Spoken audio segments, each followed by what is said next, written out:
नमस्कार दोस्तों, स्वागत है मेरे चैनल दी एक्टिव तरुण में। मैं हूं आपका दोस्त तरुण और स्वागत करता हूं आज की एक और एनएफओ अपडेट की वीडियो में। देखिए, आपने एक टर्म सुनी होगी, मल्टी असेट एलोकेशन फंड।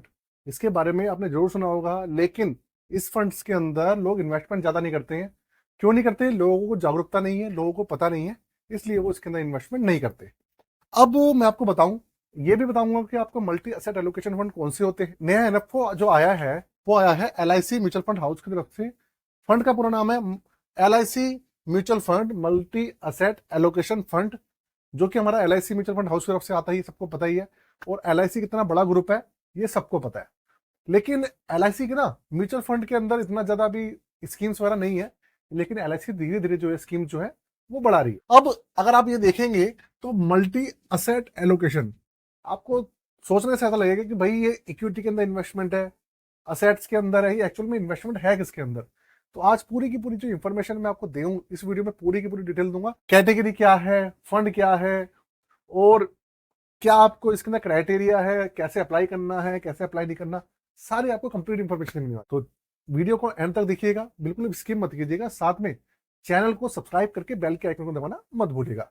देखिए, मैं आपको बता दूं, मल्टी एसेट एलोकेशन फंड जो होते हैं ना, बहुत ज्यादा आपके देख लीजिए सेफ भी कहे जाते हैं। सेफ इसलिए कहे जाते हैं क्योंकि इसके अंदर इस तरीके की कैरेक्टरिस्टिक्स होते हैं, इस तरीके की इसकी बनावट होती है कि भैया ये सेफ दूसरे फंड्स के अलावा होता है। अब सबसे पहले बात करते हैं इस फंड के बारे। तो देखिए, इसका जो एनएवी रहेगा वो रहेगा 10 रुपए। 10 रुपए पे लॉन्च होता है, ये भी 10 रुपए पे ही आपको एक यूनिट मिलने वाला। दूसरी बात, ओपनिंग जो इसकी होने वाली है वो होने वाली है 24 जनवरी से और ये 7 फरवरी तक ओपन रहेगा। तो आप ये मान लीजिए 14 दिन के आसपास ही ओपन रहने वाला है, 13-14 दिन के आसपास ओपन रहेगा। तो आपको अच्छा खासा टाइम मिलने वाला है इसके अंदर अप्लाई करने के लिए। अब बहुत सारे भाई पूछेंगे कि भाई तरुण भाई, हम अप्लाई कैसे कर सकते हैं इसके अंदर? क्या अप्लाई करने का कोई तरीका है जिससे कि हम अप्लाई कर पाए इसके अंदर? अगर देखिए, जो पुराने लोग हैं उनको तो पता ही है, लेकिन नए लोग जो होते हैं उनको पता नहीं होता। तो मैं आपको बताऊं कि अगर आपके पास ऑलरेडी डीमेट अकाउंट है, सब चीजें हैं, तो आपके पास एनएफओ म्यूचुअल फंड के अंदर एनएफओ का जो सेक्शन होता है उसमें जाके ये एनएफओ इस नाम से दिखेगा, आप उसके अंदर आराम से अप्लाई वगैरह करना चाह सकते हैं तो कर सकते हैं, वहां से कर सकते हैं आप। लेकिन अगर आपके पास नहीं है तो उस कंडीशन में आप, मैंने ना life time free demat account का लिंक दिया हुआ है, जो कि आपका है एंजल वन का डीमेट अकाउंट का लिंक मैंने लाइफ टाइम फ्री दे रखा है। आप उसमें जाके अपना अकाउंट खुलवा लीजिए। उसके बाद केवाईसी करने के बाद आप इसके अंदर या किसी भी स्कीम के अंदर आराम से कर सकते हैं। दूसरी बात, अब मिनिमम लमसम करने के लिए भैया कितना पैसा चाहिए? तो देखिए, मिनिमम लमसम करने के लिए आपको चाहिए 5,000। लमसम की बात हो गई। उसके बाद होती है एसआईपी, क्योंकि मैक्सिमम लोग जो होते हैं वो करते हैं एसआईपी। तो एसआईपी जो शुरू हो जाती है वो होती है इसके अंदर 500 रुपए। 5,000 से लमसम, 500 रुपए से एसआईपी। देखिए, सबसे पहली बात, ये पूरी की पूरी जो वीडियो है एजुकेशनल पर्पज के लिए, किसी भी तरीके का रिकमेंडेशन नहीं है। इस चीज का ध्यान है। आगे बढ़ूं उससे पहले आपको जो मेरी म्यूचुअल फंड की सर्विसेज है उसके बारे में बता देता हूं दोस्तों। आपको पता ही है कि भैया पोर्टफोलियो क्रिएशन, पोर्टफोलियो रिव्यू की इस तरीके की सर्विसेज हमारी रहती हैं। अगर आप स्टॉक मार्केट में नए हैं, आप अपना पोर्टफोलियो बनवाना चाहते हैं तो आप बनवा सकते हैं। पोर्टफोलियो पूरा का पूरा नया अपना क्रिएट करा सकते हैं, आप अपना पोर्टफोलियो रिव्यू करा सकते हैं। चार्जेस वगैरह जो है डिस्क्रिप्शन में लिखे हुए हैं, 999 है। बाकी आप अपना जो रिक्वेस्ट है वो व्हाट्सएप नंबर पे दे सकते हैं, ठीक है। बाकी और भी सर्विसेज है, आप जाके चेक कर लीजिएगा। या अगर आप कोर्स खरीदना चाहते हैं म्यूचुअल फंड का, तो आप अपना कोर्स भी वहां से अप्लाई कर सकते हैं। डिस्क्रिप्शन में डिटेल है, वहां जाके देख लीजिए। भाई, एग्जिट लोड जो है अभी तक तो 0% ही दिख रहा है। अभी तक तो डिटेल मुझे दिख नहीं रही है।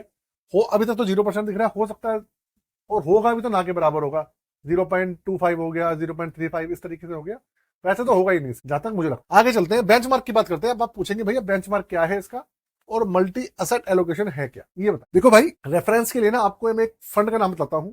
उस फंड का नाम है ICICI multi asset allocation fund. Multi allocation fund है या मल्टी असेट एलोकेशन फंड, इन दोनों में से ये आईसीआईसीआई म्यूचुअल फंड हाउस की तरफ से आता है। इस फंड के अंदर क्या है, ये वाला फंड और ये जो फंड है ये लगभग लगभग एक ही कैटेगरी के है। मैं ये नहीं कह रहा सेम टू सेम है, मैं कह रहा हूं कैटेगरी सेम। अब इनके अंदर होता क्या है कि मल्टी असेट एलोकेशन, देखो मल्टी असेट का मतलब हो गया मल्टीपल, ऐसी ऐसी असेट्स के अंदर, मल्टीपल असेट्स के अंदर एलोकेशन, कई जगह पे आपका जो है फंड जो है उसकी एलोकेशन करना, इन्वेस्टमेंट का। तो मतलब जब आपका पैसा एएमसी के पास जाएगा, फंड मैनेजर के पास जाएगा, तो आपका पैसा ना सिर्फ इक्विटी में लग के, इक्विटी के साथ में जो दूसरे इन्वेस्टमेंट के हमारे पारंपरिक तरीके हैं, जैसे हमारे डेट फंड्स हो गए, सबसे पहले लगेगा इक्विटी के अंदर, डेट फंड्स के अंदर, गोल्ड के अंदर।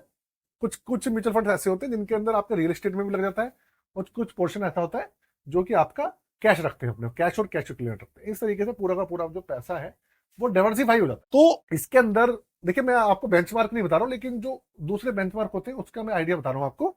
तो इसके अंदर ऐसा होता है 65% पैसा जो होता है वो आपका लगता है इक्विटी के अंदर। इक्विटी के अंदर भी मैक्सिमम लार्ज कैप के अंदर ज्यादा लगता है, मिड कैप स्मॉल कैप के अंदर कम लगता है। इस चीज का ध्यान रखें। उसके बाद ऐसा करते हैं कि भैया ये हो गया 20% पैसा जो है वो आपका डेट फंड में डाल दिया, ठीक है। इस तरीके से हो गया 85%। फिर 10% पैसा मान लीजिए आपका डाल दिया गोल्ड के अंदर, गोल्ड या सिल्वर में डाल दिया 10%। कितना हो गया इस तरीके से आपका, इस तरीके से हो गया आपका 95%। और बचा हुआ जो 5% था वो आपका डाल दिया मान लो रियल एस्टेट में। तो इस तरीके से पूरी एलोकेशन करते हैं। मैंने आपको एक आइडिया के लिए बताया कि भाई इस तरीके से एलोकेशन होता है, जरूरी नहीं है इस फंड के अंदर भी ऐसे होगा, ऐसा जरूरी नहीं है। अब बेंचमार्क कौन सा होगा वो तो जब लिस्ट वगैरह हो जाएगा उसके बाद क्लियर हो जाएगी। अभी इतनी ज्यादा इंफॉर्मेशन इस तरीके की नहीं है, लेकिन बेंचमार्क होता है ऐसी। एक बात कंफर्म है, 65% के आसपास जो पैसा होता है ना, ये जो बेंचमार्क होते हैं इनका जो 65% पैसा होता है वो इक्विटी के अंदर ही होता है। बाकी 35% जो पैसा होता है उसको इधर उधर जो होता है डाइवर्सिफाई कर दिया। तो जिस तरीके से मल्टी कैप फंड होते हैं ना उसके अंदर डाइवर्सिफिकेशन काफी ज्यादा अच्छा होता है, बहुत जगह पे डाइवर्सिफिकेशन होता है। ऐसे ही इन फंड्स के अंदर बहुत सारे स्टॉक्स के अंदर डाइवर्सिफिकेशन होता ही होता है, साथ में अलग अलग तरीके की जो असेट्स होती है उनके अंदर भी डाइवर्सिफिकेशन होता है। भाई ये पूरा का पूरा इसका पूरा का पूरा सिनेरियो होता है इन बेंचमार्क का ऐसे फंड्स। अब आगे चलते हैं, देखिए आप रिटर्न्स के बारे में पूछेंगे तो दोस्तों देखिए, सबसे पहली बात, ये वाले जो फंड्स होते हैं ना ये होते हैं सुरक्षा के। आप SWB करना चाहते हैं, आपको ऐसे फंड चाहिए जो कि सुरक्षा भी दें रिटर्न्स भी दें। आपकी एज ज्यादा है, शादी वगैरह हो गई है, आप ज्यादा रिस्क लेना नहीं चाहते, आप 5 साल से कम के लिए इन्वेस्ट करना चाहते हैं, ठीक है। आप चाहते हैं भैया FD से ज्यादा रिटर्न मिल जाए, लेकिन मैं इन्फ्लेशन को बीट कर दूं, मुझे FD से भी ज्यादा रिटर्न मिल जाए, लेकिन पैसा मेरा काफी हद तक सेफ रहे, सारा पैसा इक्विटी में न जाए। ऐसे लोगों के लिए, इस तरीके के लोग जिस तरीके की धारणा रखते हैं उन लोगों के लिए ये कैटेगरी होती है और ये फंड्स होते हैं। अगर भैया आप एग्रेसिव खेलते हैं तो देखो, एग्रेसिव खेलने वालों के लिए ये फंड नहीं होते, ये कैटेगरी नहीं होती है। ये कैटेगरी होती है जो कि रिस्क फ्री रहना चाहते हैं, रिस्क कम लेना चाहते हैं।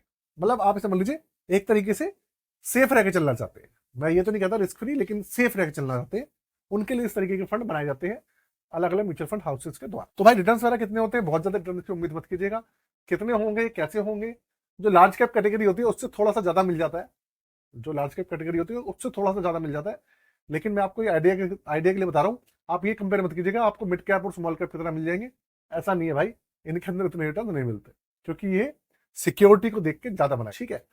तो ये पूरा का पूरा सिनेरियो है इस फंड का। इन्वेस्टमेंट का मैंने आपको बता ही दिया है, 24 जनवरी से 7 फरवरी तक रहेगा, और आप कैसे अप्लाई कर सकते हैं और सब चीजें हैं, ये सब चीजें मैंने बताई दी है। अप्लाई कर सकते हैं बताया मैंने, इसका मतलब ये नहीं है कि आप अप्लाई कर ही देंगे।